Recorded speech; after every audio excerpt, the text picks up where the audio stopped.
아이만 두고 너는 당장 이 집에서 나가거라! 남편의 호통에 온 집안이 숨죽였지만 쫓겨나는 본처는 통곡도 애원도 없이 도리어 남편에게 깊이 절을 올리며 고맙습니다. 하고 조용히 웃었습니다. 그런데 제 자식마저 빼앗기고 내쫓기는 여인의 그 웃음 속에는 그 자리에 누구도 짐작하지 못한 까닭이 숨어 있었습니다. 구독과 좋아요를 눌러주시고 어디서 듣고 계신지 댓글에 남겨주세요. 그곳으로 행복과 사랑을 가득 담아 보내드리겠습니다.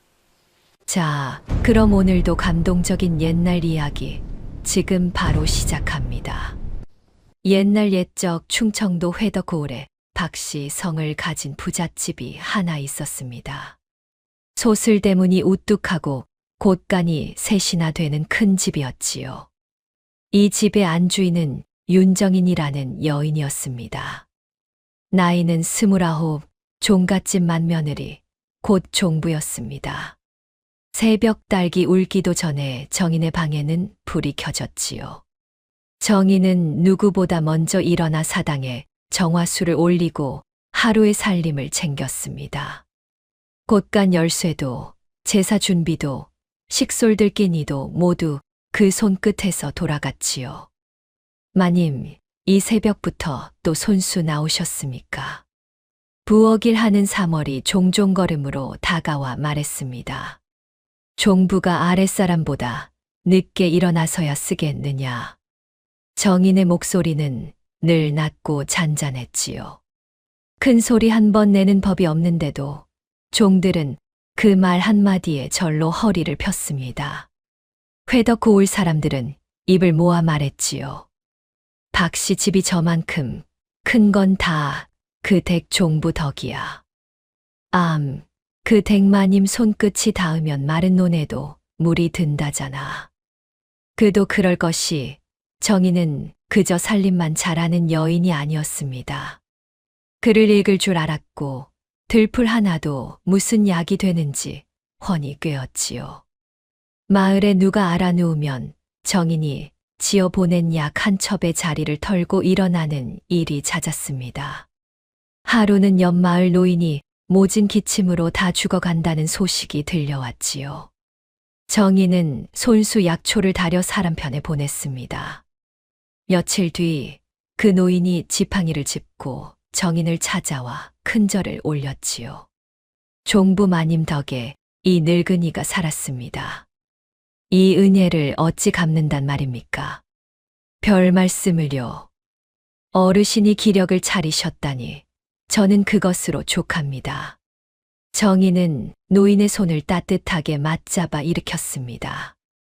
이렇듯 정인은 제 곳간을 여는 데에는 빈틈이 없으면서도 사람을 살리고 베푸는 일에는 손이 컸지요. 사실 정인의 친정은 한때 이름난 의원 집안이었지요.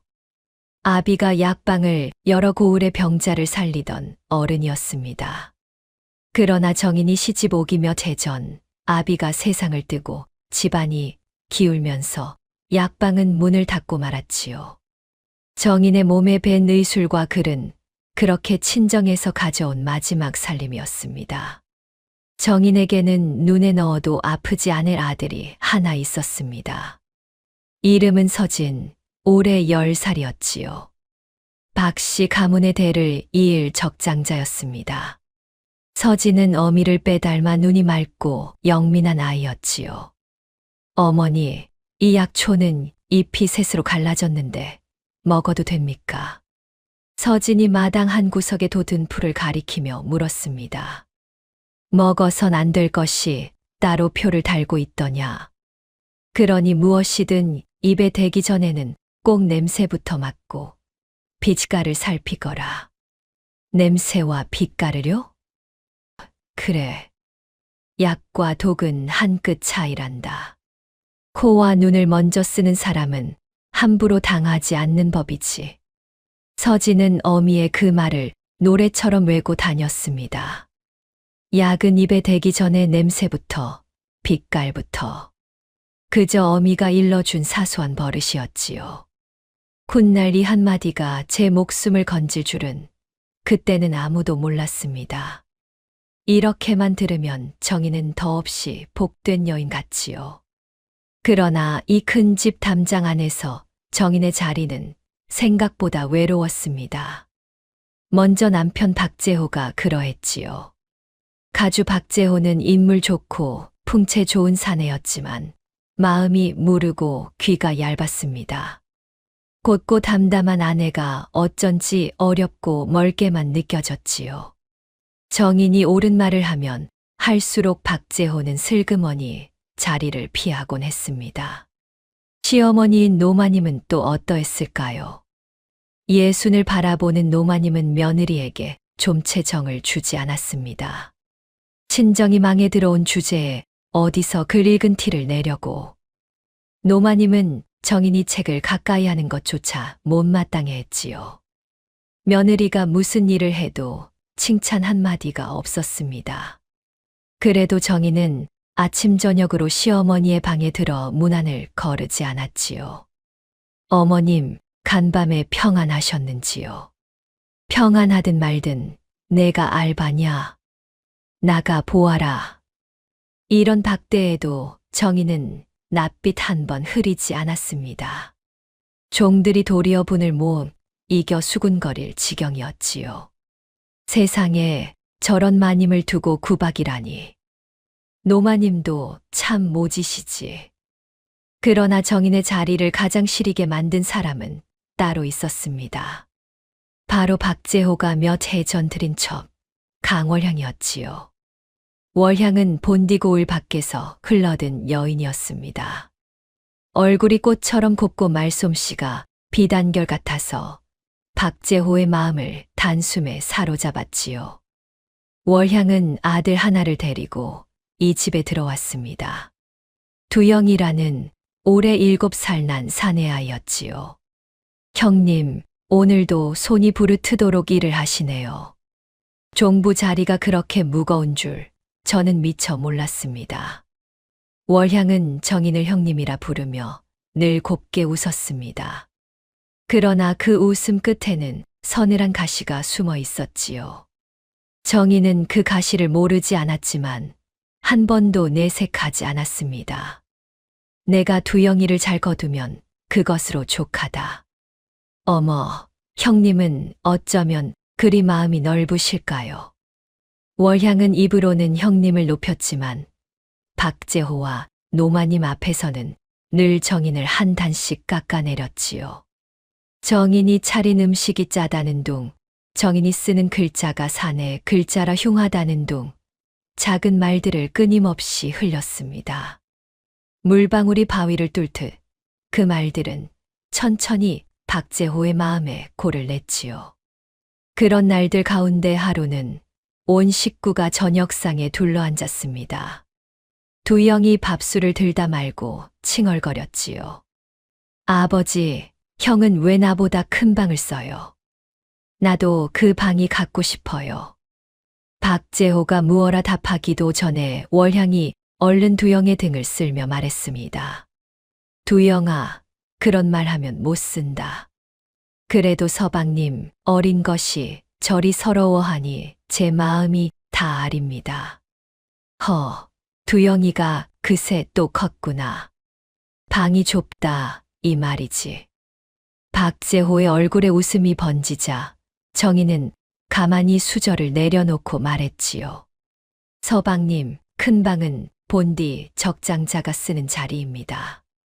서진이가 대를 이을 아이이니 법도가 그러합니다. 법도. 부인은 입만 열면 법도요. 박재호의 목소리에 짜증이 묻어났습니다. 정인은 더는 말하지 않았지요. 옆에 앉은 서진이 어미의 소매자락을 살그머니 잡았습니다. 어머니, 저는 작은 방도 좋습니다. 두영이 주어도 괜찮습니다. 아니다. 내 것을 함부로 내주는 것이 정이 아니란다. 지킬 것은 지켜야 하는 게야. 정인은 아들의 손등을 가만히 토닥였습니다. 어린 서진은 그 말뜻을 다 헤아리지 못했지만 어미의 손이 따뜻하다는 것만은 알았지요. 밤이 깊어 두 모자만 남았을 때 서진이 조심스레 물었습니다. 어머니, 할머니는 왜 어머니께만 그리 차가우십니까? 작은 어머니께는 늘 웃으시면서요. 정희는 한참을 말없이 아들의 머리를 빗겨주다가 입을 열었지요. 사람의 마음이란 본디 가까운 쪽으로 기우는 법이란다. 한데 서진아, 미움을 미움으로 갚으면 그 미움이 누구 마음부터 태우는 줄 아느냐? 제 마음이요. 그래. 그러니 우리는 곧게 살자꾸나. 고든 것은 당장 외로워도 끝내 저를 지켜주는 법이니까. 서진은 고개를 끄덕였습니다. 어미의 그 말은 먼 옛날 약방 마당에서 정인이 제 아비에게 들은 말과 꼭 닮아 있었지요. 그런데 정인이 이 모든 서름을 견딜 수 있었던 데에는 까닭이 있었습니다. 어릴 적 세상을 뜨기 전 아비가 들려준 한마디가 늘 가슴에 살아 있었기 때문이지요. 그날도 어린 정인은 약방 한 구석에서 울고 있었습니다. 이웃 아이가 약방 집딸이라고 정인을 놀린 까닭이었지요. 아비는 약을 빠턴 손을 멈추고 딸을 가만히 불렀습니다. 정인아, 사람이 분하고 원통할 때 마음에 뭐가 차오르는 줄 아느냐? 원망이요. 그래. 한데 원망은 독과 같단다. 남을 해치기 전에 제 마음부터 먼저 썩히지. 원망의 마음을 내주면 정작 지켜야 할 것을 놓치고 만단다. 그럼 지켜야 할 것이 무엇인데요, 아버지? 아비는 딸의 머리를 쓸어내리며 빙긋 웃었습니다. 원망은 제 주인을 먼저 삼키지만 참된 정은 끝내 제 자식을 지키는 법이다. 너도 훗날 어미가 되거든 그 말을 잊지 말거라. 어린 정이는 그 말을 다 알아듣지 못했지요. 원망이 어찌 독이며 정이 어찌 자식을 지킨다는 말인지. 그저 아비의 손길이 따뜻하다고만 생각했습니다. 그러나 세월이 흘러 정인이 한 집의 종부가 되고 한 아이의 어미가 된 지금 그 말은 가슴 속에서 점점 또렷해지고 있었지요. 정인은 서름이 밀려올 때마다 아들 서진의 얼굴을 떠올렸습니다. 그 아이를 곧게 키워내는 것, 그것이 제가 지켜야 할 정이라 믿었지요. 그래서 정인은 오늘도 입가에 웃음을 거두지 않았습니다. 하지만 정인은 알지 못했습니다. 저 곱게 웃는 첩의 마음 속에서 이 집안을 송두리째 삼키려는 무서운 그림이 이미 그려지고 있다는 것을요. 그리고 그 그림의 첫 칼끝이 바로 자신을 겨누고 있다는 것도 말이지요. 회덕고을의 그 큰 집에 머지않아 누구도 예상치 못한 것엔 풍파가 몰아치려 하고 있었습니다. 박재호가 첫 월향을 집에 들인 것은 7해 전 일이었습니다. 고을원님이 베푼 잔치 자리에서 박재호는 처음 월향을 보았지요.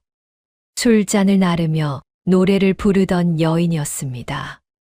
곱고 화사한 얼굴에 사내의 마음을 끄는 재주가 있었지요. 월향의 지난 날은 결코 곱지만은 않았습니다. 어려서 부모를 여의고 이 술청저 주막을 떠돌며 자랐지요. 가는 곳마다 천한 것이라 손가락질을 받았습니다. 사람들은 월향의 얼굴은 탐냈지만 그 마음은 헌신짝처럼 여겼지요. 그 서름이 월향의 가슴 속에 독한 옹이로 박혀 있었습니다. 두고 봐라. 나는 반드시 떵떵거리는 양반집 안주인이 되고 말 테다. 월향은 늘 그렇게 이를 갈았지요. 그러던 차에 박재호를 만난 것입니다. 회덕에서 손꼽히는 부잣집 가주였지요. 월향은 온갖 교태로 박재호의 넋을 빼놓았습니다. 그리고 얼마 지나지 않아 한 사내 아이를 안고 박씨 집 대문을 두드렸지요. 서방님, 이 아이가 서방님의 핏줄이옵니다. 품에 안긴 갓난아이가 바로 두영이었습니다. 박재호는 얼떨떨했지만 월향에게 푹 빠진 터라 그 말을 그대로 믿었지요. 그러나 처음부터 이를 미심쩍게 여긴 사람이 있었습니다. 바로 시어머니 노마님이었지요. 예, 두영이는 어찌 우리 박씨 얼굴이 한 군데도 없느냐. 코도 눈매도 영 딴판이로구나. 노마님이 이맛살을 찌푸리며 물으면 월향은 얼른 말을 돌렸습니다. 어머님도 참 아이들은 크면서 다 변하는 법입니다. 두영이가 제 외가를 닮아 그렇습니다. 외가라. 내 친정이 어디라고 했더라. 그게 멀리 떠도느라 이제는 기억도 가물가물합니다. 월향은 친정 이야기만 나오면 늘 이렇게 얼버무렸지요. 노마님은 무언가 깨름칙했지만 아들이 워낙 월향을 싸고도니 더 캐묻지 못했습니다. 다만 마음 한구석에는 작은 가시 하나가 박혀 있었지요. 월향에게는 막순이라는 종이 하나 딸려 있었습니다. 월향이 떠돌던 시절부터 곁을 지킨 사람이었지요. 막순은 손발이 야무지고 입이 무거워 월향이 가장 믿고 부리는 종이었습니다. 어느 밤 월향은 막순을 가까이 불러 속내를 털어놓았습니다. 막순아, 너는 내가 이 집에서 끝까지 첩으로 늙어 죽을 사람으로 보이느냐? 마님, 어찌 그런 말씀을. 이 집의 모든 곳간, 모든 전답이 결국 누구 것이 되겠느냐? 적장자라는 그 서진이 놈차지가 아니냐? 우리 두영이는 평생 그 밑에서 굽실거리며 살아야 한단 말이다. 월향의 눈에 서늘한 빛이 돌았지요. 내가 천하게 굴러다닐 때 사람들이 나를 어찌 보았는지 아느냐? 짐승만도 못하게 보았다. 한데 내 아들마저 남의 발밑에서 살게 둘 성싶으냐? 두영이는 반드시 이 집의 주인이 되어야 한다. 하오면 마님, 어찌하시려고? 먼저 저 종부부터 끌어내려야지. 윤정인, 저 고든 척하는 여인만 사라지면 이 집안은 손바닥 뒤집듯 내 것이 된다. 막수는 등골이 서늘해졌지만 차마 입을 열지 못했습니다. 월향의 마음 속에서 무서운 그림이 한 칸 한 칸 그려지고 있었지요. 월향이 이토록 모진 마음을 품게 된 데에는 월향 자신만 아는 진한 상처가 있었습니다. 떠돌이 시절 월향은 어느 양반집 잔치에 불려가 노래를 부른 적이 있었지요. 그날 한 늙은 마님이 월향을 위아래로 훑어보더니 이렇게 내뱉었습니다. 천한 것이 얼굴 반반한 걸 무기로 삼는구나. 저런 것들은 짐승과 다를 바가 없지. 좌중이 까르르 웃었고 월향은 고개를 들지 못했지요. 그날의 모멸이 월향의 가슴에 평생 지워지지 않는 화인으로 남았습니다. 내 아들만은 누구에게도 그런 소리를 듣게 하지 않을 것이다. 월향은 두영을 끌어안으며 몇 번이고 다짐했지요. 두영이 당당한 적자가 되어 떵떵거리며 사는 것, 그것이 월향의 유일한 한이자 집념이었습니다. 그 집념 앞에서는 사람의 목숨조차 한낱 디딤돌일 뿐이었지요. 그러나 두영은 어미의 그런 속을 알 리 없는 천진한 아이였습니다. 두영은 형 서진을 곧잘 따랐지요. 형, 나 연 만드는 거 가르쳐 줘. 그래, 이리 와봐. 이렇게 살을 대고 실을 묶는 거란다. 서진은 두영을 친동생처럼 살뜰히 챙겼습니다. 정인 또한 두영을 미워하지 않았지요. 끼니마다 두영의 밥그릇을 먼저 채워주고 옷이 해지면 손수 기워 입혔습니다. 두영은 그런 큰어머니를 은근히 따랐지요. 월향은 그것마저 못마땅했습니다. 두영아, 큰어머니를 너무 가까이 하지 마라. 알겠느냐? 왜요, 어머니?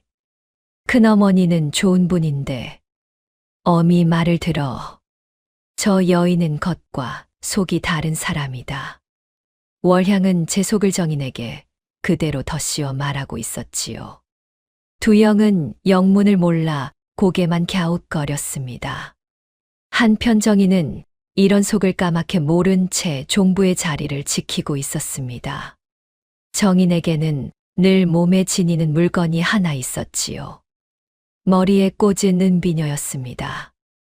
이 은비녀는 박씨 가문의 종부에게만 대대로 물려 내려오는 귀한 신물이었지요.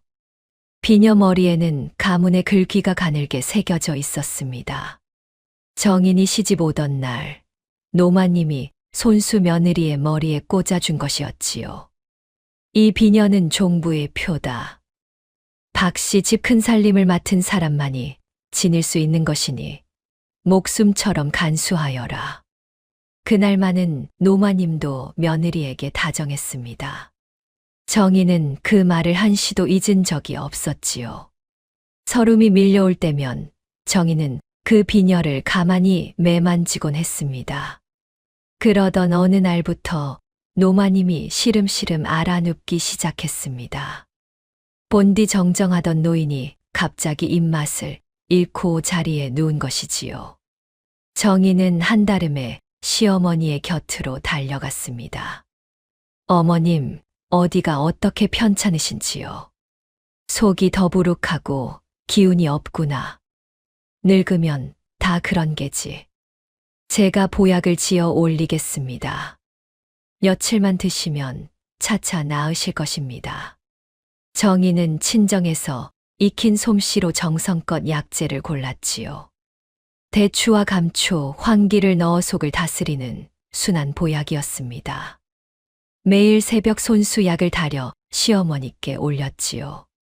노마님은 여전히 며느리에게 살가운 말 한마디 없었지만 그 약사발만은 마다하지 않았습니다. 어머님, 약이 좀 쓰시더라도 한 모금도 남기지 마십시오. 잔소리도 많구나. 어서 나가 보아라. 정인은 빙긋 웃고는 약그릇을 곱게 거두어 나왔습니다. 시어머니의 박대에도 정인의 정성은 한결같았지요. 그런데 사나흘이 지나도 노마님의 기력은 좀채 돌아오지 않았습니다. 정인은 마음이 무거웠지요. 이상한 일이로구나. 이만한 약이면 벌써 차도가 있어야 할 텐데. 정인은 고개를 갸웃거렸습니다. 그러고는 문득 한 사람을 떠올렸지요. 이웃 고을에 사는 한 의원이었습니다. 한 의원은 정인의 돌아가신 아버지와 젊은 시절 한 솥밥을 먹으며 의술을 익힌 벗이었지요. 회덕 인근에서 그만한 명의가 없었습니다. 아무래도 한 의원 어른께 한번 여쭈어 보는 것이 좋겠다. 정인은 그렇게 마음먹었지요. 그러나 이 작은 결심이 훗날 정인의 목숨과 결백을 건지는 동아줄이 될 줄은 그때는 미처 알지 못했습니다. 그런데 이 약다리는 일을 멀리서 가만히 지켜보는 두 눈이 있었습니다. 바로 월향이었지요. 월향의 입가에 알듯 말듯 한 미소가 스쳤습니다. 시어머니가 며느리 손에 든 약을 저리 받아 드시는구나. 호호, 이거 참으로 좋은 그림이로다. 월향은 그날 밤 막순을 또다시 가까이 불렀습니다. 그리고 무어라 한참을 속삭였지요. 막순의 얼굴이 백지장처럼 하얗게 질려갔습니다. 마님, 그것만은 아니 되옵니다. 그건 사람을 잡는 독초가 아닙니까? 쉿, 누가 들을라. 너는 시키는 대로만 하면 된다. 들키지만 않으면 아무 일도 없을 것이야. 막수는 손을 떨며 물러났습니다. 떠돌이 시절부터 월향을 따랐지만 이번만은 무언가 크게 잘못되어 간다는 예감이 들었지요. 그러나 종의 처지에 감히 주인의 명을 거역할 수는 없었습니다. 예, 마님. 막순의 목소리가 가늘게 떨렸지요. 그날 밤 막순은 좀채 잠을 이루지 못했습니다. 회덕 고을의 그 큰 집에 보이지 않는 검은 그림자가 천천히 드리워지고 있었습니다. 그러나 정성껏 약을 다리는 정인은 그 그림자가 바로 제 머리 위에 와 있다는 것을 까맣게 모르고 있었지요. 그 일이 벌어진 것은 서리가 하얗게 내린 어느 겨울 아침이었습니다. 여느 때처럼 정인은 새벽부터 약을 다려 시어머니께 올렸지요. 노마님은 약사발을 받아 들고 천천히 들이켰습니다. 그런데 약을 다 비운 지 얼마 되지 않아 노마님의 얼굴빛이 무섭게 변하기 시작했지요. 이게 무슨... 노마님이 가슴을 움켜쥐었습니다. 입술이 새파랗게 질리고 온몸이 사시나무처럼 떨렸지요. 어머님. 정인이 화들짝 놀라 시어머니를 붙들었습니다. 그때였습니다. 노마님이 검붉은 피를 울컥 토해냈지요. 방바닥이 순식간에 피로 물들었습니다. 어머님, 정신 차리십시오. 어머님. 정인이 시어머니를 끌어안고 부르짖었지요. 사람 살려. 어서 의원을 불러오너라. 정인의 비명에 온 집안이 발칵 뒤집혔습니다. 종들이 우왕좌왕하고 박재호가 버선발로 달려왔지요. 그런데 그 아수라장 속으로 월향이 천천히 걸어 들어왔습니다. 월향은 쓰러진 노마님과 피 묻은 약사발을 번갈아 보더니 벼란간 손가락을 들어 정인을 가리켰지요. 형님, 어머님이 형님이 올린 약을 드시고 일이 되셨습니다. 대체 약에 무얼 넣은 것입니까? 무슨 소리냐. 나는 그저 순한 보약을 다렸을 뿐이다. 순한 보약을 드시고 멀쩡하던 어른이 피를 토한단 말입니까? 월향의 목소리가 칼날처럼 방 안을 갈랐습니다. 정인은 그제야 정신이 번쩍 들었지요. 약을 잘 아는 사람이었던 만큼 정인은 시어머니의 증상이 무엇을 뜻하는지 한눈에 알아보았습니다. 입술이 파래지고 온몸이 떨리며 피를 토하는 것. 그것은 결코 대추와 감초 따위에서 나올 증상이 아니었지요. 누군가 약에 무서운 독초를 섞었다는 뜻이었습니다. 이건 누가 약에 독을 탔다. 내 약엔 이런 것이 들 리가 없어. 정인은 떨리는 손으로 바닥에 남은 약 찌꺼기를 살폈습니다. 그러고는 사람들 눈을 피해 그 약첩과 찌꺼기를 슬그머니 제 소매 깊이 갈무리했지요. 진실은 바로 이 안에 있다는 것을 알았기 때문입니다. 그러나 둘러선 사람들의 눈에는 그저 변명으로만 보였습니다. 독을 타다니 그럼 약을 지은 형님 말고 누가 그랬단 말입니까? 월향이 쐐기를 박듯 말했지요. 박재호의 얼굴이 일그러졌습니다. 부인, 정녕 어머님 약에 손을 댄 것이요. 서방님, 하늘의 맹세코 아닙니다. 제가 어찌 시어머님을 해야 하겠습니까? 정인이 간절히 호소했지만 박재호의 귀에는 들어오지 않았지요. 그때 부엌일 하던 사월이 보다 못해 앞으로 나섰습니다. 서방님, 우리 마님은 그러실 분이 아닙니다.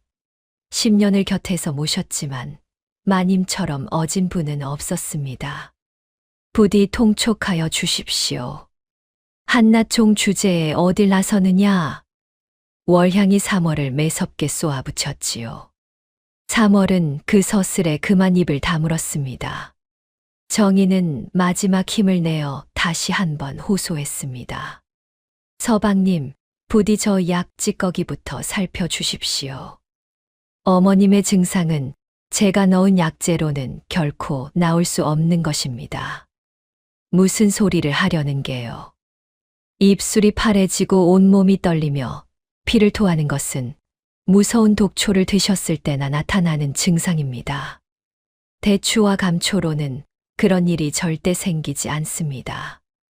누군가 약의 독을 탄 것이 분명합니다. 또 그 알량한 의술 타령이요. 약을 지은 사람이 부인이거늘 그 말을 누가 믿겠소. 박재호는 고개를 가로저었지요. 둘러선 문중 사람들도 수군거렸습니다. 의원 집 딸이라더니 외려 그 솜씨로 사람을 해친 게 아닌가. 약을 아는 사람이니 독도 잘 알았겠지. 정인의 결백을 밝혀줄 의술이 도리어 정인을 올가매는 올가미가 되고 말았지요. 세상에 이보다 더 기막힌 노릇이 어디 있겠습니까? 바로 그때 월향이 또 다른 칼을 빼들었습니다. 한데 서방님, 요사이 형님께서 이상한 일을 하셨습니다. 종부의 은비녀, 그 가문 신물이 지금 어디 있는지 한번 여쭤보십시오. 그 말에 정인의 가슴이 철렁 내려앉았습니다. 정인은 황급히 제 방으로 달려가 폐물함을 열었지요. 그런데 늘 그 자리에 있어야 할 은비녀가 감쪽같이 사라지고 없었습니다. 이럴 수가. 분명 어제까지 여기 있었는데. 보십시오. 가문 대대로 내려온 신물을 어디다 빼돌린 것입니까? 시어머님을 해치고 가문의 보물까지 팔아넘기다니. 이 집안을 통째로 망치려는 속셈이 아니고 무엇입니까? 부인, 그 비녀는 대체 어디 있소? 어서 내놓지 못할까? 박재호가 노여움에 차 소리쳤지요. 서방님, 저도 영문을 모르겠습니다. 분명 어제까지 폐물함에 곱게 두었던 것이. 변명은 그만두시오. 월향의 말 한마디 한마디가 비수가 되어 정인에게 꽂혔습니다. 사실 그 비녀는 며칠 전 월향이 막순을 시켜 몰래 빼돌린 것이었지요. 그러나 그 사실을 아는 사람은 아무도 없었습니다. 이제 정인에게는 두 가지 죄가 한꺼번에 씌워졌지요. 하나는 시어머니를 독살하려 한 죄, 또 하나는 가문의 신물을 빼돌린 죄였습니다. 결백을 밝힐 길은 어디에도 보이지 않았지요. 집안의 어른들과 문중 사람들까지 몰려와 혀를 찼습니다. 종부가 시어미를 독살하려 들다니 이런 변고가 어디 있나. 당장 내쳐야 마땅하지. 사방에서 손가락질이 쏟아졌습니다. 정인은 무릎 꿇은 채 고개를 떨구었지요. 박재호의 마음이 잠시 흔들렸습니다. 그는 떨리는 눈으로 아내를 내려다보았지요. 부인 정녕 그 약에 손을 대지 않았단 말이오. 아닙니다, 서방님. 하늘이 알고 땅이 압니다. 부디 믿어 주십시오. 순간 박재호의 눈빛이 누그러지는 듯 했지요. 그러자 월향이 다급히 끼어들었습니다.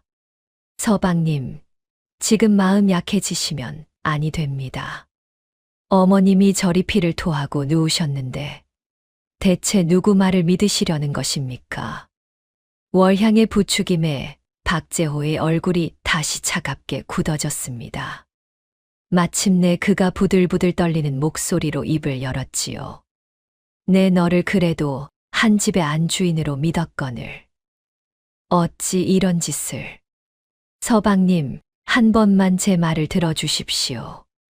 제게 사흘만, 아니 하루만 말미를 주시면 닥치시오. 박재호의 호통이 천둥처럼 떨어졌습니다. 그러고는 손가락을 들어 대문 쪽을 가리켰지요. 아이만 두고 너는 당장 이 집에서 나가거라. 다시 이 집 담을 넘는 날에는 그 길로 관아에 넘겨버릴 것이다. 방 안이 찬물을 끼얹은 듯 조용해졌습니다. 모두가 정인이 그 자리에 주저앉아 통곡하리라 여겼지요. 그런데 바로 그 순간 정인의 눈빛이 묘하게 흔들렸습니다. 아이만 두고 나가라. 그 말을 듣는 순간 정인의 머릿속에 번개처럼 한 가지 깨달음이 스쳤지요. 만약 누군가 자신을 음해한 자가 있다면 그 자가 진정 바란 것은 무엇이었을까? 단지 정인 하나를 내쫓는 것이 아니었을 것입니다. 적장자인 서진까지 함께 내쳐 이 집안에서 뿌리째 지워버리는 것. 바로 그것이었겠지요. 그런데 남편은 지금 분에 못 이겨 외치면서도 아이만은 이 집에 남기겠다 하고 있었습니다. 적장자 서진의 자리는 지켜지는 것이지요. 음해한 자가 가장 바라던 일이 바로 그 순간 어그러진 셈이었습니다. 그 생각이 미치자 정인의 입가에 저도 모르게 잔잔한 웃음이 번졌습니다. 정인은 조용히 일어나 박재호를 향해 깊이 절을 올렸지요. 고맙습니다, 서방님. 그 한마디에 좌중이 술렁였습니다. 박재호조차 어안이 벙벙해졌지요. 고맙다니. 미쳤느냐. 서진이를 이 집에 남겨주셔서 참으로 고맙습니다. 월향이 황급히 박재호의 소매를 붙들며 끼어들었지요. 서방님, 저것 좀 보십시오. 죄 지은 사람이 그의 실성을 한 것이 분명합니다. 어서 내치셔야 합니다. 그래, 어서 저 사람을 이 집에서 내보내라. 다시는 그 얼굴을 보고 싶지 않다. 박재호가 손을 휘저었습니다. 정희는 더 변명하지 않고 조용히 짐을 꾸리기 시작했습니다. 손끝 하나 떨지 않았지요. 그 담담함이 도리어 사람들의 등골을 서늘하게 했습니다. 월향만이 입술을 깨물었지요. 일이 제 뜻대로 굴러가지 않은 까닭이었습니다. 짐을 지고 마당을 가로지를 때 월향이 슬쩍 다가와 정인의 귓가에 속삭였습니다. 형님, 곱게 가시지요. 서진이 그 아이는 제가 알아서 잘 거두겠습니다. 아주 잘이요. 그 말에 숨은 가시를 정인이 모를 리 없었지요. 정인은 걸음을 멈추고 월향을 똑바로 바라보았습니다. 그 아이 머리카락 하나라도 상하는 날에는 내가 땅끝까지라도 너를 쫓을 것이다. 정인의 눈빛이 어찌나 서늘했던지 월향은 저도 모르게 한 발 물러섰지요. 대문을 나서기 전 정인은 달려 나온 어린 서진을 꼭 끌어안았습니다. 어머니, 가지 마십시오. 어디 가시는 것입니까? 서진이 어미의 치맛자락을 붙들고 울부짖었지요. 정인은 아들의 두 눈을 가만히 들여다보았습니다. 그러고는 다른 누구도 듣지 못하게 아주 낮은 목소리로 속삭였지요. 서진아, 어미 말 잘 듣거라. 무엇을 먹든 입에 대기 전에 꼭 냄새부터 맡고 빛깔을 살피거라. 어미가 늘 일러준 그 버릇, 한시도 잊으면 안 된다. 알겠느냐? 어머니, 울지 마라. 어미는 멀리 가지 않는다. 너를 늘 지켜보고 있을 것이야. 어머니, 꼭 돌아오시는 것입니까? 약속해 주십시오. 그래, 약속하마. 어미는 반드시 너에게 돌아온다. 그러니 그날까지 밥 잘 먹고 몸성이 지내야 한다. 알겠지? 네, 어머니. 꼭 기다리겠습니다. 마님, 이 사머리도 함께 데려가 주십시오. 마님 혼자 어디로 가신단 말입니까? 울며 따라 나온 사멀에게 정희는 가만히 고개를 저었습니다. 아니다, 사멀아. 너는 이 집에 남아 서진이를 보살펴 다오. 그것이 나를 돕는 길이란다. 마님. 사멀은 끝내 그 자리에 주저앉아 울고 말았지요. 정희는 아들의 눈물을 닦아주고는 끝내 뒤를 돌아보지 않고 대문을 나섰습니다. 한겨울 찬바람이 정인의 옷자락을 매섭게 때렸지요. 갈 곳도 기댈 곳도 없는 길이었습니다. 그러나 정인의 걸음에는 흔들림이 없었지요. 정인은 멀어지는 소슬대문을 잠시 돌아보며 나직이 되뇌었습니다. 기다리거라, 서진아. 어미가 반드시 모든 것을 바로잡고 너에게 돌아오마. 소매 속에는 진실을 담은 약첩이 있었고 가슴속에는 반드시 돌아오겠다는 단단한 약속이 있었으니까요. 정인이 회덕당을 떠난 지 사흘이 지났습니다. 갈 곳 없는 정인이었지만 발길만은 한 곳을 향하고 있었지요. 바로 이웃 고을에 사는 한 의원, 돌아가신 아버지의 오랜 벗이자 인근에서 손꼽히는 명의가 있는 곳이었습니다. 정인은 어렴풋한 기억을 더듬어 그 집을 찾아 길을 나섰지요. 허나 길은 멀고 날은 모질었습니다. 한겨울 눈보라가 매섭게 몰아쳤지요. 며칠을 굶은 데다 언 땅에서 밤을 지새운 탓에 정인은 한 의원의 마을 어귀에 이르러 그만 모진 열병으로 쓰러지고 말았습니다. 아, 서진아, 내 아들아. 정신이 가물거리는 와중에도 정인은 마지막 힘을 짜내어 지나는 사람을 붙들고 한 의원의 집을 물었지요.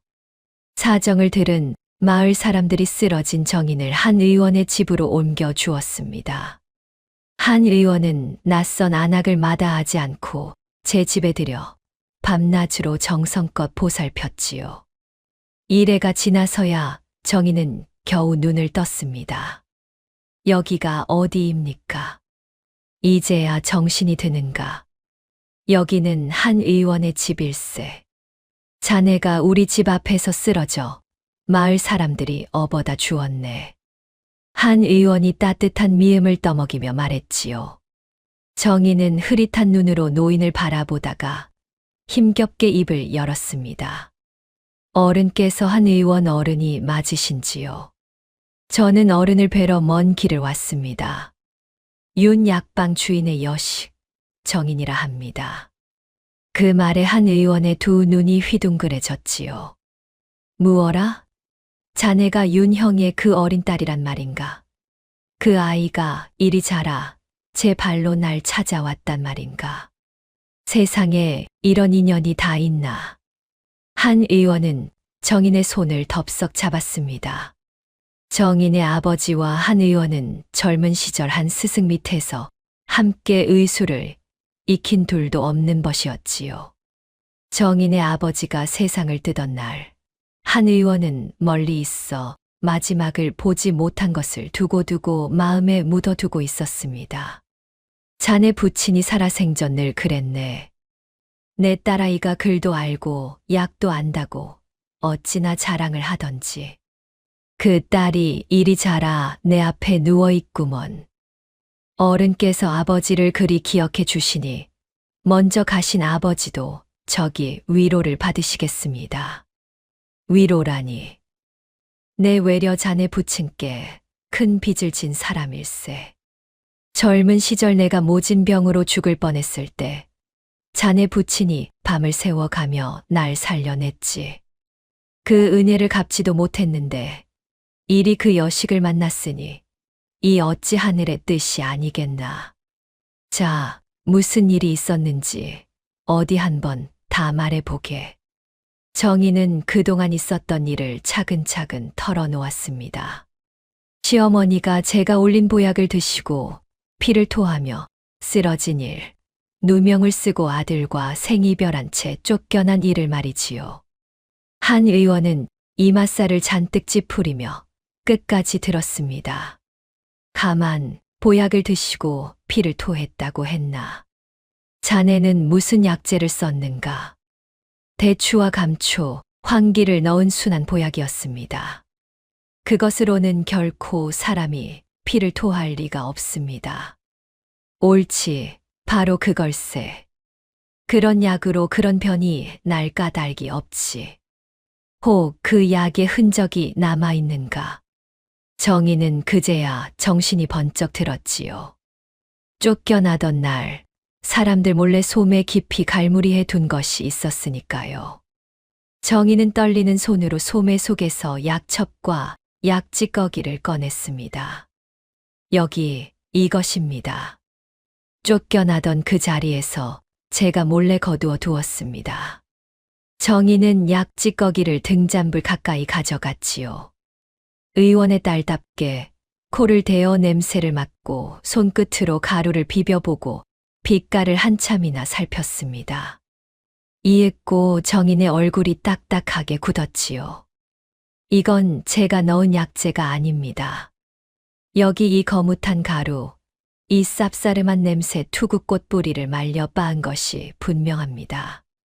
오, 자네가 그걸 단번에 알아보는가? 한 의원이 약찌꺼기를 받아 다시 살피더니 무겁게 고개를 끄덕였지요. 틀림없네. 흔히들 부자라고도 부르는 무서운 독초일세. 이것이 사람 몸에 들면 입술이 파래지고 온몸이 사시나무처럼 떨리다가 끝내 숨길이 막히고 피를 토하게 되지. 자네 시어머니의 증상과 한치도 다르지 않아. 과연 윤형의 딸이로구먼. 약을 보는 눈이 예사롭지 않네. 정인의 눈에서 굵은 눈물이 주르륵 흘렀습니다. 역시 그랬군요. 누군가 제 약에 투구꽃을 몰래 섞은 것이었습니다. 어른, 그렇다면 이 약찌꺼기가 제 결백을 밝혀줄 증거가 되지 않겠습니까? 되고 말고. 허나 서두르면 아니 되네. 한 의원이 정인을 가만히 다독였지요. 지금 자네가 이걸 들고 가본들 저들이 순순히 믿겠는가? 도리어 자네를 관아에 넘기려 들 걸세. 독을 탄 진짜 범인이 누구인지 그 증거까지 함께 잡아야 하네. 그래야 자네의 결백도 온전히 밝혀지는 법이지. 어른, 지피는 사람이 있습니다. 남편의 첩, 월향입니다. 그 사람은 제 아들 서진이를 밀어내고 자기가 낳은 두영이를 적자로 세우려는 욕심을 품고 있습니다. 시어머님을 해친 것도 비녀를 빼돌린 것도 모두 그 사람 짓이 분명합니다. 그렇게 모진 사람이 다 있단 말인가. 한데 심증만으로는 아무것도 못하네. 독을 누가 탔는지, 빼돌린 비녀가 어디 있는지 그 증거를 잡아야 한다 하지 않았는가. 그러자면 그 일을 곁에서 본 증인이 있어야겠군요. 바로 그걸세. 남의 손을 빌린 일에는 반드시 그 손발이 있는 법이지. 그 손발부터 찾게. 정인의 머릿속에 한 사람의 얼굴이 또렷이 떠올랐지요. 월향이 가장 가까이 부리는 종, 막순이었습니다. 정인은 천천히 고개를 끄덕였습니다.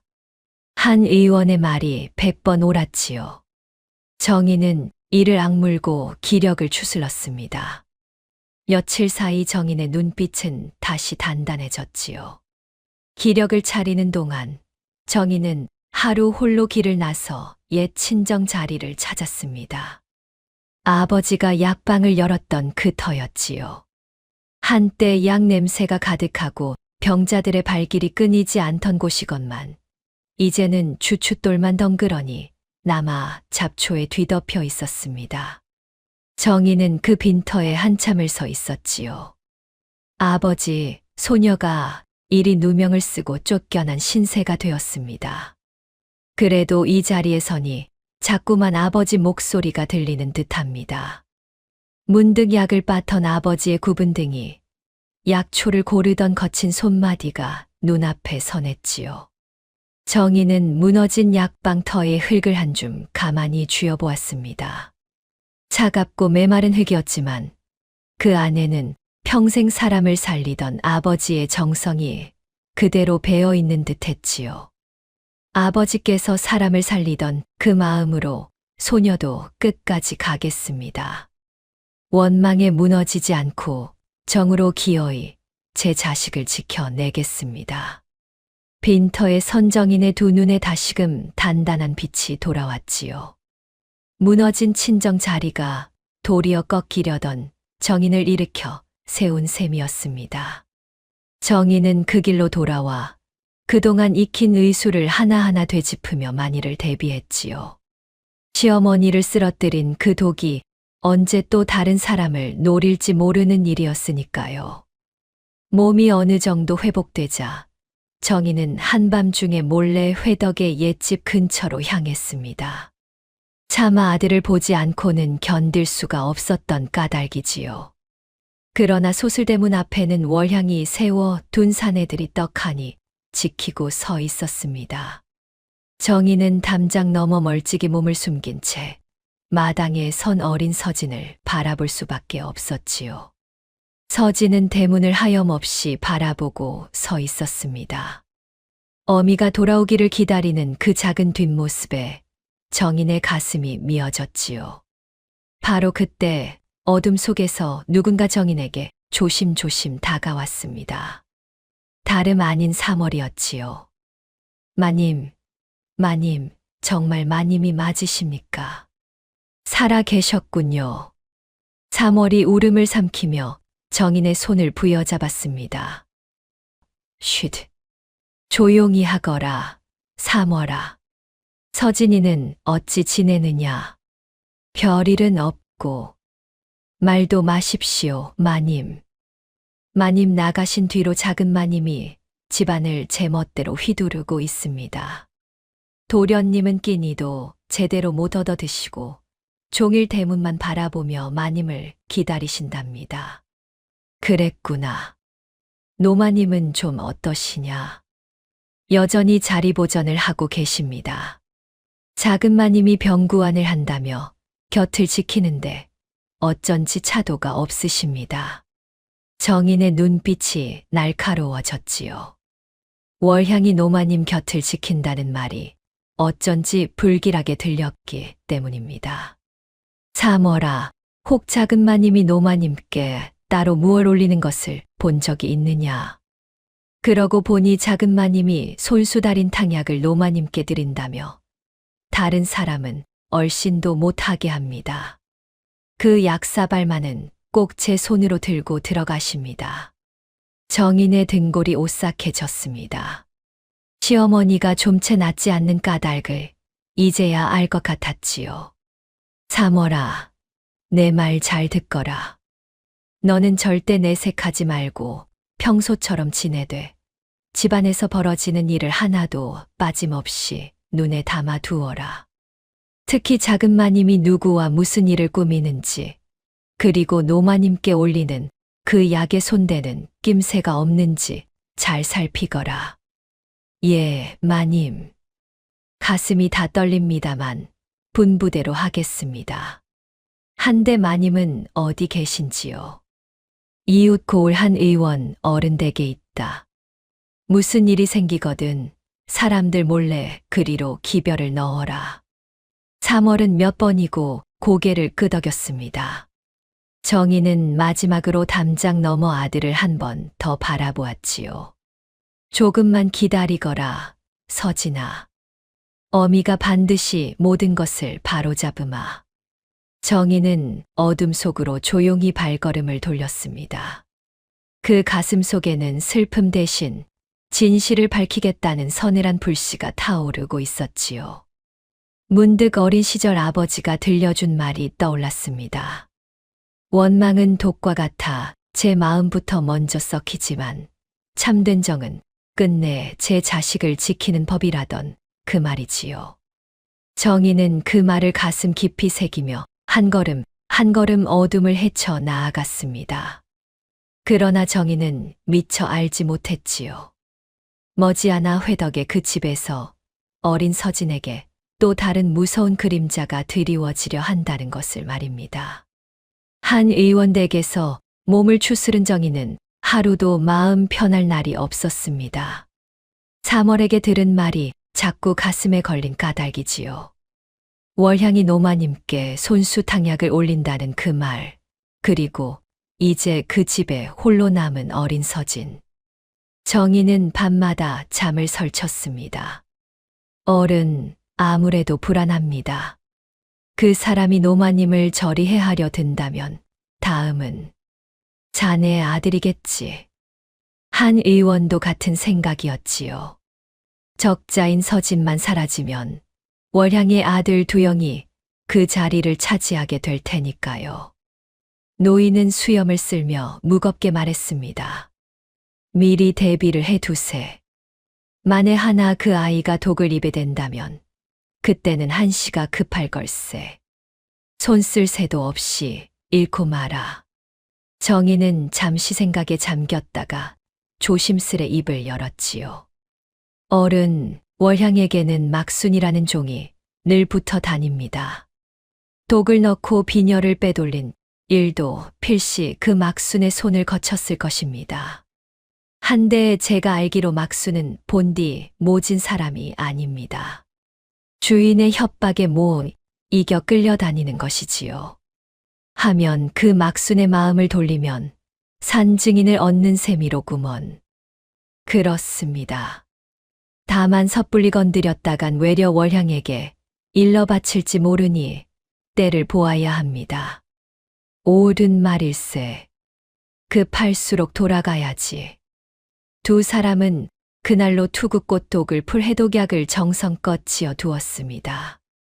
정희는 그 약에 제 손때가 묻은 약재들을 넣었지요.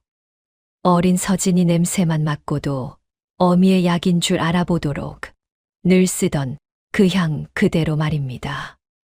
이 약에서 나는 냄새는 우리 서진이가 누구보다 잘 압니다. 어미가 늘 다려 먹이던 냄새니까요. 정인의 눈가가 붉어졌지요. 허허, 어미 정성이 약보다 먼저 아이를 살리겠구먼. 한데 이 약이 아이 손에 닿으려면 누군가 그 집을 드나들어야 할 텐데. 어른께서 노마님 왕진을 핑계 삼아 드나드신다면 누구도 의심치 않을 것입니다. 부디 이 약을 서진이에게 전해 주십시오. 제가 직접 갈 수만 있다면 천리라도 달려가겠지만 제가 나서는 순간 그 아이가 더 위험해질 뿐이니 어른만이 제 손이 되어 주실 수 있습니다. 걱정 말게. 이 늙은이가 자네 부친께 진 빚을 그 어린 손주에게 갚는 셈 치겠네. 한 의원은 그 약첩을 제 약상자 깊숙이 갈무리해 두었습니다. 한편 회덕의 박씨 집에서는 월향의 검은 마음이 마침내 어린 서진에게로 향하고 있었습니다. 어느 날 밤 월향은 막순을 은밀히 불렀지요. 막순아, 잘 듣거라. 서진이 그 아이만 없으면 이 집의 적자는 곧바로 우리 두영이가 된다. 마님, 그게 무슨 말씀이신지. 이 꿀물에 그것을 한 줌 풀어 서진이에게 가져다 주어라. 어린아이가 시름시름 앓다가는 일이야 흔하지 않으냐. 아무도 의심하지 않을 게다. 막순의 얼굴이 사색이 되었습니다. 마님, 이번엔 어린 도련님이 아닙니까? 노마님께 한 일도 밤마다 가위에 눌리는데 어린 것까지 그것만은 차마 못하겠습니다. 내가 지금 누구 앞에서 입을 놀리느냐. 월향의 눈초리가 매섭게 치솟았지요. 내가 그동안 내 곁에서 한 일을 잊었느냐. 독을 넣고 비녀를 빼돌린 것이 다 누구냐. 시키는 대로 하지 않으면 그 일을 모조리 관하에 일러 너부터 끌려가게 만들 것이다. 너도 나와 한 배를 탄 몸이야. 어찌 이러십니까, 마님? 소인이 무슨 큰 죄를 지었다고 이러십니까? 죄는 무슨, 다 잘 먹고 잘 살자고 하는 일이다. 두영이가 이 집 주인이 되면 너도 더불어 호강할 것이야. 그러니 입국 다물고 시키는 일만 하면 된다. 막수는 온몸을 부들부들 떨었습니다. 종의 처지에 주인의 협박을 거역할 길이 없었지요. 막수는 끝내 떨리는 손으로 꿀물 그릇을 받아들었습니다. 그러나 그 발걸음은 천근만근 무거웠지요. 그날 저녁 막순이 서진의 방으로 꿀물을 가져갔습니다. 도련님, 작은 마님께서 챙겨주신 꿀물입니다. 한 모금 드셔 보십시오. 서진은 그릇을 두 손으로 받아들었지요. 그런데 입에 대기 전에 먼저 그릇을 코끝으로 가져갔습니다. 어미가 한시도 잊지 말라 일러준 그 버릇대로였지요. 어라, 꿀물인데 냄새가 좀 쓰네. 빛깔도 어쩐지 탁하고. 서진이 고개를 갸웃거렸습니다. 막순의 심장이 철렁 내려앉았지요. 서진은 미심쩍은 듯 아주 살짝 한 모금만 입에 대고는 그릇을 곧 내려놓았습니다. 왜 이렇게 쓰지? 나 이거 안 마실래. 막수는 차마 더 권하지 못하고 그릇을 거두어 돌아섰습니다. 그 한 모금이라도 막순이 양심에 독을 반이나 덜어낸 덕이었지요. 그러나 어린 몸에는 그 한 모금도 모질었습니다. 얼마 지나지 않아 서진이 배를 움켜쥐고 그 자리에 쓰러졌지요. 도련님, 도련님 정신 차리십시오. 서진의 얼굴이 새파랗게 질리고 입술이 떨렸습니다. 집안이 발칵 뒤집혔지요. 소식을 들은 박재호가 버선발로 달려왔습니다. 이게 무슨 일이냐, 서진아, 서진아. 박재호가 아들을 끌어안고 어쩔 줄 몰라 했지요.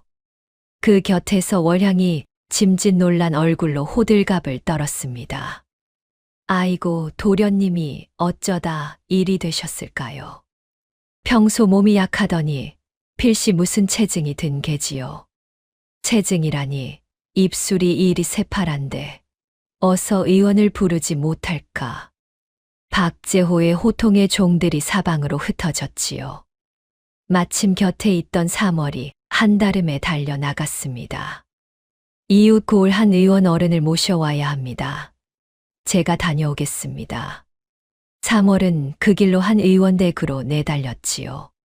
기별을 받은 한 의원은 약상자를 챙겨 곧장 길을 나섰습니다. 그 약상자 안에는 정인이 미리 지어둔 해독약이 들어 있었지요. 정인 또한 소식을 듣고 한 걸음에 옛집 근처까지 달려왔습니다. 그러나 대문 안으로는 한 발짝도 들어설 수가 없었지요. 담을 넘는 순간 관아에 끌려갈 몸인데다 독살범으로 몰린 자신이 나섰다간 도리어 서진이 더 위험해질 뿐이었으니까요. 정희는 담장 밖에서 두 손을 모은 채 발만 동동 굴렀습니다. 서진아, 서진아, 부디 견뎌다오. 어미가 보낸 약을 알아보아야 한다. 방 안으로 들어선 한 의원은 서진의 맥을 짚고 입속을 살폈지요. 한눈에 투구꽃 독인 것을 알아보았습니다. 이런, 한시가 급하다. 어서 이 약을 도련님께 드려야겠소. 한 의원은 정인이 지어준 해독약을 꺼내 입가에 가져갔습니다. 그러나 정신이 혼미한 서진은 입을 열지 않았지요. 바로 그때였습니다. 서진의 코끝에 익숙한 냄새가 스쳤습니다. 이 냄새. 서진이 가느다랗게 눈을 떴지요. 이거, 어머니, 약 냄새야. 우리 어머니가 만든 약 냄새. 서진은 그 약만은 의심 없이 받아 마셨습니다. 어미가 곁에 없어도 그 냄새 하나로 어미를 알아본 것이지요. 신통하게도 약을 넘기고 얼마 지나지 않아 서진의 새파랗던 얼굴에 차차 핏기가 돌기 시작했습니다. 서진이 가느다란 목소리로 어미를 찾았지요. 어머니, 어머니 오셨습니까? 어머니, 약 냄새가 나는데. 곁을 지키던 사월이 차마 대답하지 못하고 고개를 돌려 눈물을 훔쳤습니다. 되었다. 고비는 넘겼소. 이 아이가 어미 약을 알아본 덕에 살았소이다. 한 의원의 말에 온 집안이 안도의 한숨을 내쉬었지요. 담장 밖에서 그 말을 전해 들은 정희는 끝내 두 손에 얼굴을 묻고 소리 죽여 울었습니다. 어미가 가르친 그 작은 버릇이, 어미가 보낸 그 약 한 첩이 마침내 아들의 목숨을 건진 것이지요. 서진이 한숨 돌리자 한 의원은 박재호를 향해 나직 하나 또렷이 말했습니다. 가죽께 한 가지 여쭙겠소. 이 아이는 체증으로 쓰러진 것이 아니오. 누군가 이 아이에게 투구꽃독을 먹였소. 독이라니요. 그게 무슨 말씀입니까? 입술이 파래지고 온몸이 떨리는 것은 영락 없는 독의 증상이요. 이 댁에 누가 이런 끔찍한 짓을 했는지 가주께서 깊이 헤아려 보셔야 할 것이오. 박재호의 낯빛이 하얗게 변했지요. 문득 쫓겨난 아내가 마지막까지 부르짖던 말이 귓전을 때렸습니다. 누군가 약에 독을 탔다던 그 말이 말이지요. 독이라면 대체 이 집에서 누가 그런 무서운 짓을. 박재호가 넋이 나간 듯 중얼거렸습니다. 그러나 곁에 있던 월향이 재빨리 끼어들었지요. 어머, 의원 어른도 참. 이 집에 누가 도련님을 해치겠습니까? 괜한 말씀으로 집안을 어지럽히지 마십시오. 월향이 서둘러 한 의원을 밀어내듯 배웅했지요. 박재호의 마음에는 작은 의심의 싹이 텄지만 아직은 월향의 모진 말에 묻히고 말았습니다. 그러나 이 일은 또 다른 불씨를 남기고 말았습니다. 멀쩡히 죽었어야 할 아이가 살아나자 월향의 얼굴이 무섭게 일그러졌지요. 이상하다. 그 독을 먹고 어찌 살아난단 말이냐. 게다가 그 의원은 어찌 그리 때 맞춰 나타났을꼬. 월향의 눈이 가늘어졌습니다. 무언가 보이지 않는 손이 이 집 안의 일을 훤히 꿰고 있다는 생각이 든 까닭이지요.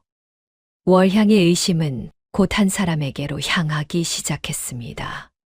쫓겨났으되 죽지 않고 어딘가 살아있을 바로 그 본처에게로 말이지요. 월향은 그날 밤 막순을 다시 불러들였습니다. 막순아, 아무래도 바깥에서 누가 손을 쓰고 있다. 그 의원이 때 맞춰 나타난 것도 도련님이 살아난 것도 죄다 수상해. 콕 쫓겨난 그 사람이 어디 살아있는 게 아니냐. 마님, 그럴 리가 있겠습니까? 그 추운 길에 쫓겨나셨는데. 잔말 말아라. 오늘부터 대문이며 중문이며 사람을 더 세워라. 낯선 자는 개미 한 마리 얼씬 못하게 해. 그리고 그 의원이 다시 오거든 곧장 내게 알려라. 막수는 고개를 숙였지만 그 가슴 속에서는 두 마음이 사납게 부딪히고 있었지요. 가까스로 아들을 살려냈지만 정인 앞에는 더 깊고 어두운 그림자가 기다리고 있었습니다. 서진이 독에서 가까스로 살아난 뒤로 월향은 한층 더 독한 마음을 품었습니다. 정면으로 해치기 어렵다면 아예 적자의 자리에서 끌어내리면 그만이라 여긴 것이지요. 그날부터 월향의 역습은 세 갈래로 뻗어나갔습니다. 첫째는 어린 서진을 적자의 자리에서 밀어내는 일이었지요. 월향은 틈만 나면 박재호의 귓가에 독한 말을 흘렸습니다. 서방님, 서진이가 저리 골골거리며 자주 아르니 장차 이 큰 가문을 어찌 잇겠습니까? 하나 서진이는 엄연한 적장자건을 어찌 함부로 그 자리를 옮긴단 말이냐. 게다가 그 아이의 어미는 시어머님을 해치려 한 죄인이 아닙니까? 사람들이 뭐라 수군대는 줄 아십니까? 독을 쓴 어미의 그 자식이라고들 합니다. 죄인의 자식을 종손으로 두었다가는 가문 전체가 손가락질을 받을 것입니다. 허나 서진이도 영민하고 글도 빠르다. 그 아이가 무슨 잘못이 있다고. 두영이를 보십시오. 얼마나 튼실하고 영민합니까? 서방님 핏줄인 것은 매한 가지인데 어찌 병약한 아이만 고집하십니까? 박재호는 한숨만 길게 내쉬었지요. 마침 곁에 있던 문중의 한 어른도 거들고 나섰습니다. 가주, 죄인의 피를 이은 아이를 종손으로 두는 법이 어디 있는가? 다시 한번 깊이 헤아려 보게. 박재호는 끝내 무겁게 고개를 끄덕이고 말았지요. 알겠소. 종손 자리를 다시 의논해 보겠소. 허나 좀 더 시일을 두고. 잘 생각하셨습니다, 서방님. 두영이도 이제 곧 들방에 들 나이이니 더 늦기 전에 자리를 바로잡는 것이 옳지요. 월향의 입가에 회심의 미소가 번졌습니다. 일이 제 뜻대로 굴러가는 까닭이었지요. 귀 얇은 박재호의 마음이 그렇게 또다시 기울면서 어린 서진의 자리는 바람 앞의 등불처럼 위태로워졌습니다. 그러던 어느 날 박재호가 마당에서 홀로 노는 서진과 마주쳤습니다. 서진아, 요사이 밥은 잘 먹느냐? 예, 아버지. 서진은 고개를 푹 숙인 채 대답했지요. 그러다 조심스레 입을 열었습니다. 아버지, 한 가지만 여쭤도 됩니까? 우리 어머니는 정말 나쁜 일을 하신 겁니까? 저는 아무리 생각해도 우리 어머니가 그러실 분이 아닌데. 서진의 물음에 박재호는 가슴이 철렁 내려앉았지요. 차마 아무 대답도 할 수가 없었습니다. 어서 들어가 글이나 읽거라. 박재호는 황급히 자리를 피했지만 아들의 그 말은 오래도록 가슴에 박혀 떠나지 않았지요. 둘째 역습은 시어머니 노마님에게로 향했습니다. 사실 노마님은 흐릿한 정신 가운데서도 무언가를 자꾸 곱씹고 있었지요.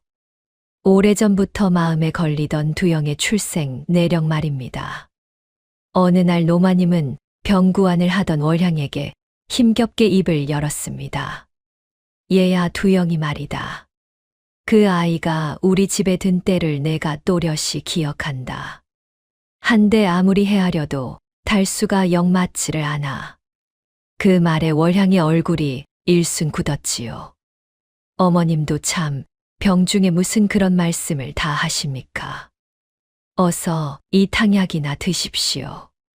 싫다, 이 약을 먹으면 어찌 자꾸 정신이 흐려지는지. 게다가 약에서 이상한 냄새가 나는구나. 병환에 정신이 흐려지셨나 봅니다. 어서 드십시오. 월향은 기어이 그 약을 노마님의 입에 들이부었습니다. 노마님이 진실의 문턱에 너무 가까이 다가온 까닭이었지요. 그날 이후 월향이 올리는 탕약은 한층 더 독해졌고 가까스로 돌아오던 노마님의 기력은 다시 무섭게 꺼져갔습니다. 노마님은 하루가 다르게 야위어갔고 이제는 정신을 차리는 날조차 드물어졌습니다. 정인의 방패가 되어줄 어른도 진실을 증언해줄 어른도 그렇게 쓰러져 가고 있었지요. 셋째 역습은 집안의 모든 길을 틀어막는 것이었습니다. 월향은 서진이 살아난 일이 못내 수상했지요. 그러던 차에 한 의원이 노마님 왕진을 핑계로 드나든 것을 알아챘습니다. 그 의원 놈이 수상하다. 다시는 이 집 문턱을 넘지 못하게 막아라. 예, 마님. 분부대로 단단히 지키겠습니다. 그 본처라는 사람이 행여 얼씬거리거든 그 자리에서 붙잡아 관아에 넘겨라. 알겠느냐? 월향은 대문과 중문에 사람을 겹겹이 세웠지요. 한 의원의 출입을 막고 낯선 이는 그림자도 들이지 않았습니다.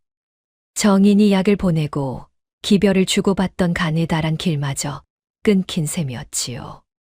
한데 월향이 미처 모르는 일이 한 가지 있었지요. 바로 그 무렵 사월이 위험을 무릅쓰고 막순을 한밤중 뒤뜰로 불러낸 것입니다. 막순은 서진에게 독을 먹이라는 일까지 거둔 뒤로 밤마다 양심에 짓눌려 잠을 이루지 못하던 터였지요. 막순아, 우리 마님께서 너를 잠깐 보자고 하신다. 담장 그늘 아래 죽은 줄로만 알았던 정인이 서 있었습니다. 막순은 그 자리에 털썩 주저앉았지요. 마님 소인을 용서치 마십시오. 소인이 그 끔찍한 일들에 손을 보탰습니다.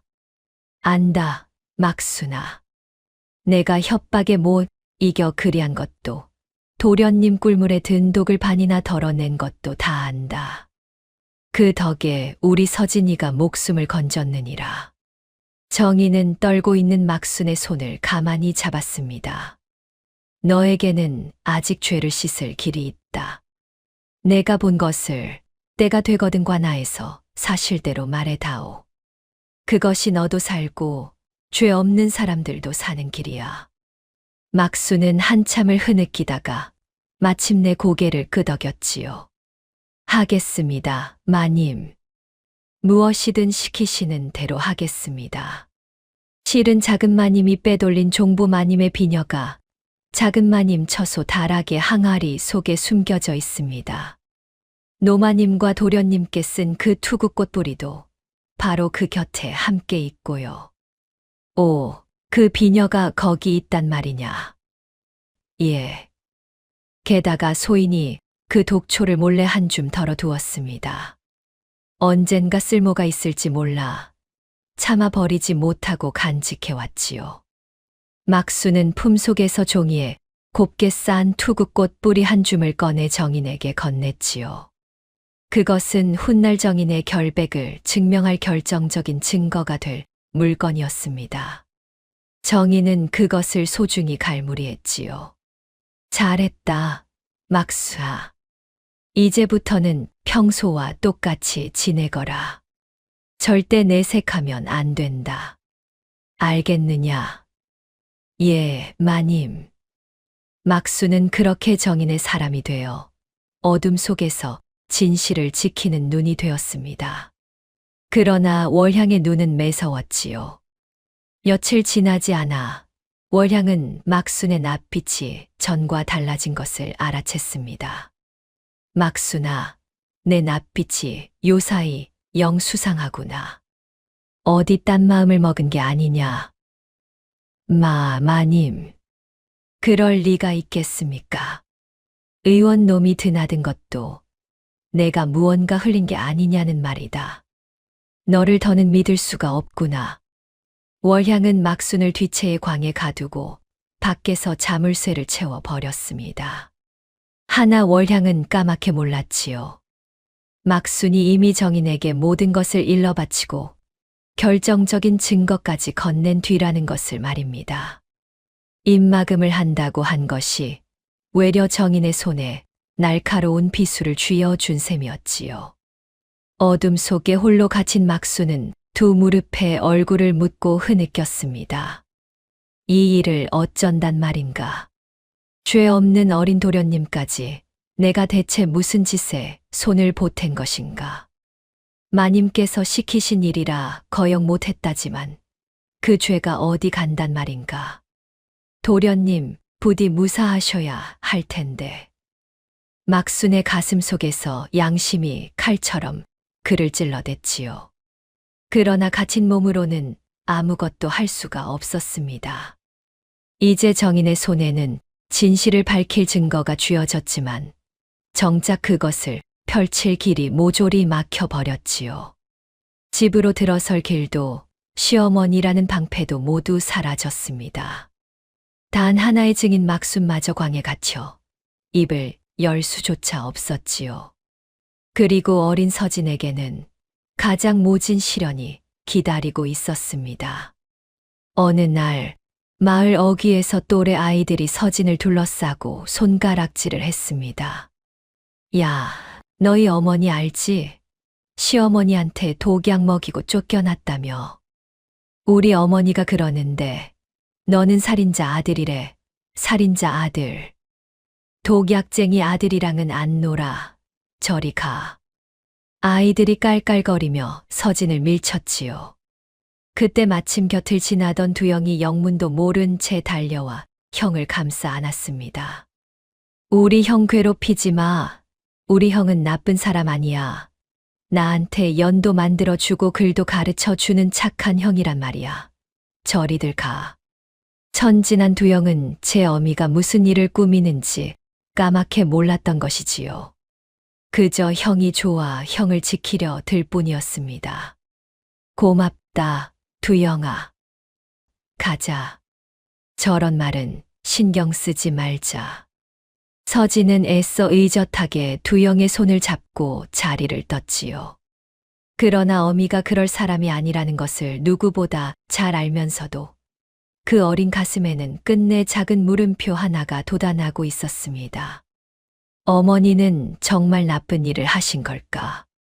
그래서 이렇게 안 오시는 걸까? 서진의 두 눈에서 굵은 눈물이 뚝뚝 떨어졌지요. 바로 그 모습을 멀리 담장 모퉁이에서 한 여인이 숨죽여 지켜보고 있었습니다. 다름 아닌 정인이었지요. 정인은 당장이라도 달려 나가 아들을 끌어안고 싶었습니다. 서진아, 아니란다. 어미는 결코 그런 사람이 아니야. 조금만 더 견뎌다오. 어미가 반드시 이 누명을 벗고 너에게 돌아갈 테니 그 말만은 믿어다오. 그러나 정인은 한 발짝도 움직일 수 없었지요. 제가 모습을 드러내는 순간 도리어 서진이 더 큰 화를 입을 것이 뻔했으니까요. 정인은 제 입을 두 손으로 틀어막고 소리 죽여 흐느꼈습니다. 손톱이 살을 파고들도록 주먹을 쥐었지요. 우는 자식을 눈앞에 두고도 안아주지 못하는 것은 차라리 제 살을 도려내는 것보다 더한 고통이었습니다. 멀어지는 아들의 작은 등을 바라보며 정인은 그 자리에 얼어붙은 듯 한참을 서 있었지요. 하늘에서는 때마침 시린 눈발이 흩날리기 시작했고 그 눈은 정인의 어깨 위로 소리 없이 쌓여만 갔습니다. 그날 밤 정인은 한 의원의 집으로 돌아와 자리에 주저앉았지요. 어른, 이제 저는 어찌해야 합니까? 증거는 손에 쥐었으나 증인은 갇히고 길은 막히고 그 아이마저 저를 의심하기 시작했습니다. 정인의 목소리가 끝내 잦아들었습니다. 제가 괜한 욕심을 부린 것일까요? 차라리 제가 멀리 사라져 버리면 서진이는 죄인의 자식이라는 멍에라도 벗을 수 있을까요? 한 의원은 차마 답하지 못하고 들썩이는 정인의 어깨를 말없이 다독였지요. 오늘은 그만 쉬게. 사람의 일이란 끝까지 가보지 않고는 모르는 법일세. 그 말에도 정인은 좀채 고개를 들지 못했습니다. 회덕의 그 집 위로 그리고 정인의 마음 위로 가장 길고 어두운 밤이 내려앉고 있었지요. 그 깊은 밤 정인은 좀채 잠을 이루지 못했습니다. 모든 길이 막혀버린 절망 속에서 정인의 마음에도 자꾸만 검은 독이 차올랐지요. 차라리 모든 것을 놓아버릴까, 원망에 제 몸을 내맡길까 싶었습니다. 바로 그때 먼 옛날 아버지의 목소리가 귓가에 또렷이 되살아났지요. 정인아, 원망은 독과 같단다. 남을 해치기 전에 제 마음부터 먼저 썩히는 법이지. 허나 참된 정은 끝내 제 자식을 지키는 법이다. 정인은 번쩍 정신이 들었습니다. 지금 제 마음에 차오르는 이 원망과 포기야말로 시어머니를 쓰러뜨린 그 독과 다를 바가 없었지요.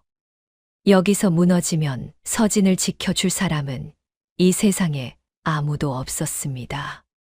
정인은 눈물을 닦고 자리를 박차고 일어났지요. 아니다.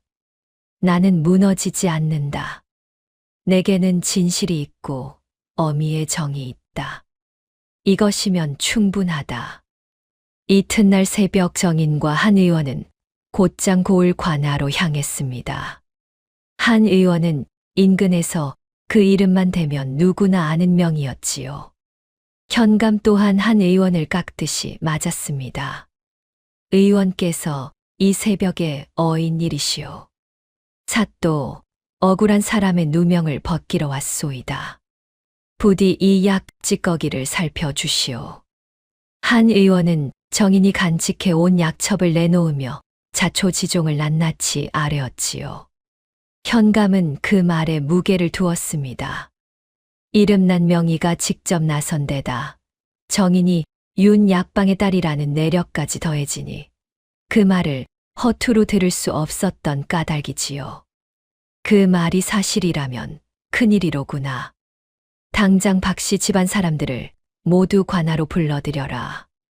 그날 박씨 집안 사람들이 모두 관하 마당에 불려 나왔습니다. 박재호와 월향 그리고 종들까지 줄줄이 끌려 나왔지요. 그 가운데 쫓겨났던 정인이 당당히 걸어 들어오자 사람들은 크게 술렁였습니다. 저 사람이 어찌 여기에? 월향의 얼굴이 새파랗게 질렸지요. 죽은 줄로만 알았던 본처가 멀쩡히 살아 돌아온 까닭이었습니다. 현감이 한 의원에게 명했지요. 의원은 그 약을 살핀 발을 고하라. 한 의원이 약 찌꺼기를 펼쳐 보이며 또렷이 아뢰었습니다. 이 약에는 순한 보약 약재에 더하여 투구꽃 뿌리를 빻은 독이 섞여 있소이다. 윤 씨가 지은 보약에는 본디 이런 독이 들 수가 없소. 누군가 약이 다 다려진 뒤에 몰래 독을 탄 것이 분명하오. 오, 그렇다면 윤 씨는 독을 타지 않았다는 말이오? 그러하오. 윤 씨는 외려 시어머니를 살리려 정성을 다한 사람이외다. 사또, 저는 의원의 딸로서 약을 누구보다 잘 압니다. 제 손으로 지은 약에 어찌 독을 넣겠습니까? 그 약첩 하나만 살피셔도 진실은 절로 드러날 것입니다. 정인의 결백이 드러나는 듯하자 월향이 악을 쓰며 발뺌했습니다. 사또, 저것이야말로 교묘한 모함입니다. 저 윤 씨로 말할 것 같으면 의원 집딸이라 독을 누구보다 잘 다루는 자입니다. 게다가 저 약첩은 쫓겨나던 날 제 손으로 챙겨 들고 나간 것이 아닙니까? 쫓겨난 앙심에 제 손으로 투구꽃을 넣어 저를 올가매려는 수작이 분명합니다. 뜻밖의 반격이었지요. 현감의 눈빛이 흔들렸습니다. 듣고 보니 그럴듯한 말이었지요. 약을 아는 것도 그 약첩을 지녀온 것도 앙심을 품을 만한 처지인 것도 모두 정인이었으니까요. 듣고 보니 일리가 없지 않구나. 윤 씨, 내가 그 독을 손수 넣지 않았다는 것을 무엇으로 증명하겠느냐. 좌중의 눈길이 일제히 정인에게 쏠렸습니다. 제 의술이 또 한 번 제 목을 죄는 올가미가 되어 돌아온 순간이었지요. 그러나 정인은 조금도 흔들리지 않았습니다. 이미 모든 것을 헤아려 둔 까닭이지요. 사또, 제가 앙심으로 독을 꾸몄다면 그 투구꽃은 대체 어디서 났겠습니까? 쫓겨난 제게 그런 독초가 있을 리 없습니다. 그 독은 본디 저 월향의 처소에 있었습니다. 지금 당장 저 사람의 처소 다락에 있는 항아리를 열어보십시오. 그 안에 투구꽃 뿌리와 사라진 종부의 은비녀가 함께 들어있을 것입니다. 그때 영문도 모른 채 끌려 나와 있던 어린 두영이 천진하게 끼어들었지요. 맞아요. 어머니가 그 반짝이는 거, 다락 항아리에 꼭꼭 숨기는 거 내가 봤어요. 아무한테도 말하면 안 된댔는데. 두영의 한마디에 월향의 얼굴이 흙빛으로 변했습니다. 현감이 곧장 포조를 보내 그 항아리를 뒤지게 하니 과연 정인의 말 그대로였지요. 거뭇한 투구꽃 뿌리 한 무더기와 종부의 은비녀가 나란히 그 속에서 나온 것입니다. 이건 누가 거기 갖다 둔 것입니다. 저 윤 씨가 사람을 시켜 제 처소에 몰래 심어둔 것이 분명합니다. 월향이 끝까지 발뺌하려 들었지요. 그러나 정인은 차분히 한 가지를 더 내놓았습니다. 사또, 그 독초가 누구 것인지는 그 일을 처음부터 곁에서 본 사람에게 물으면 될 일입니다. 저 월향이 뒷채광에 가두어둔 제 종 막순을 풀어주십시오. 그 아이가 모든 것을 알고 있습니다. 월향의 낯빛이 하얗게 질렸지요. 입을 막으려 가두어둔 그 종을 정인이 콕 집어 불러낼 줄은 꿈에도 몰랐던 까닭입니다. 현감의 명을 받은 포졸들이 한달음에 달려가 광에 자물쇠를 부수고 막순을 데려왔지요. 끌려 나온 막순은 정인을 보더니 더는 망설이지 않고 바닥에 엎드렸습니다. 사또, 소인이 다 아뢰겠습니다.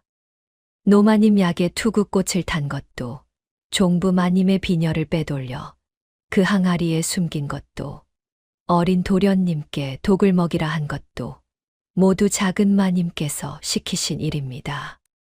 소인은 협박에 못 이겨 따랐으나 차마 양심에 걸려 그 독초 한 줌을 몰래 빼돌려 종부 마님께 건넨 것도 소인이옵니다.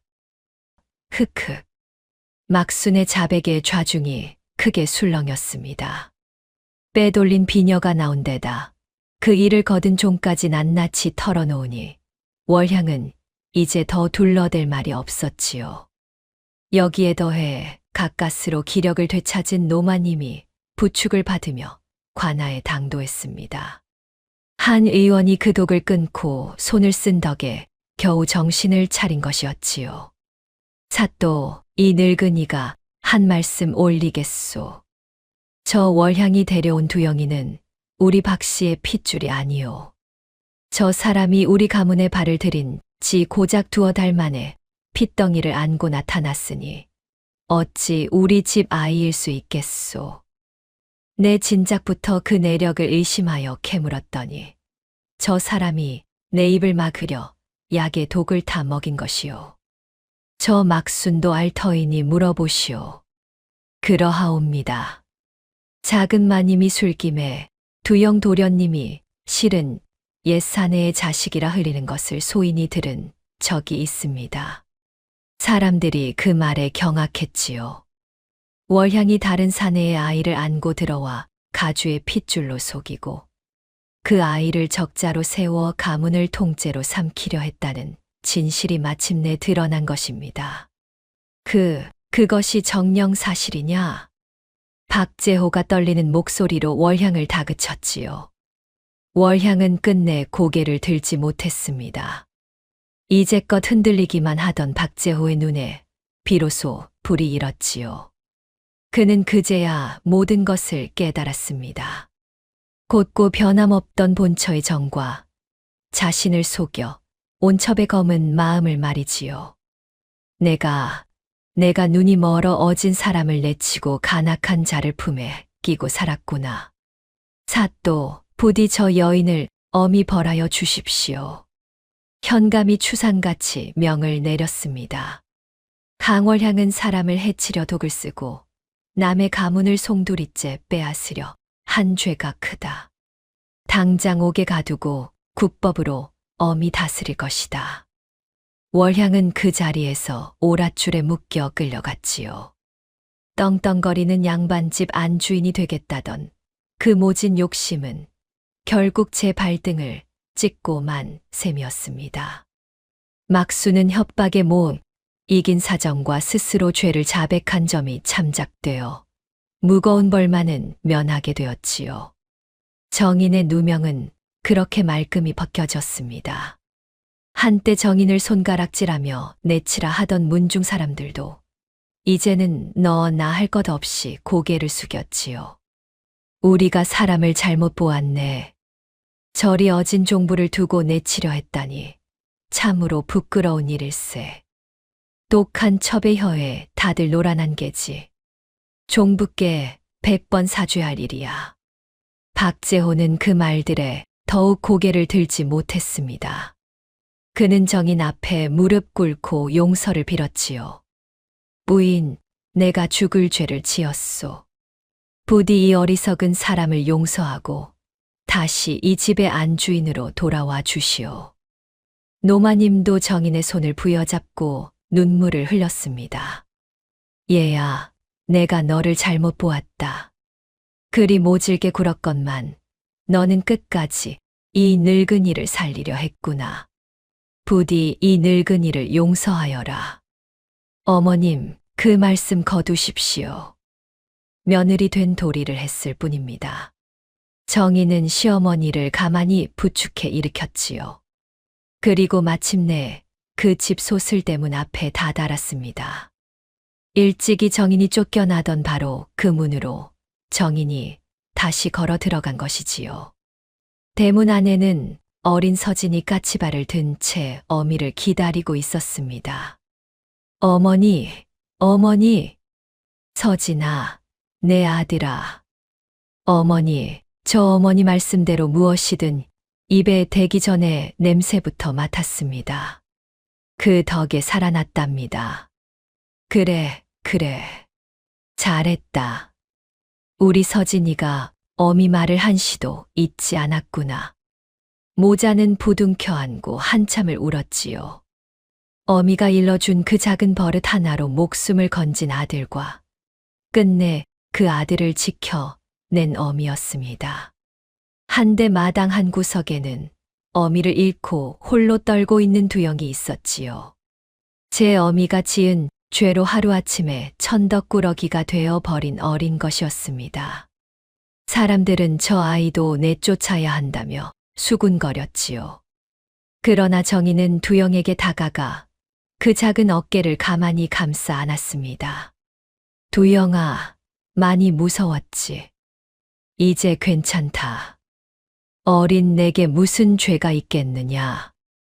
오늘부터 이 어미가 너도 거두어 키우마. 두영의 눈에서 굵은 눈물이 뚝뚝 떨어졌지요. 형 서진도 다가와 두영의 손을 꼭 잡아주었습니다. 노마님마저 두영의 머리를 가만히 쓸어주며 한숨을 지었지요. 가엾은 것.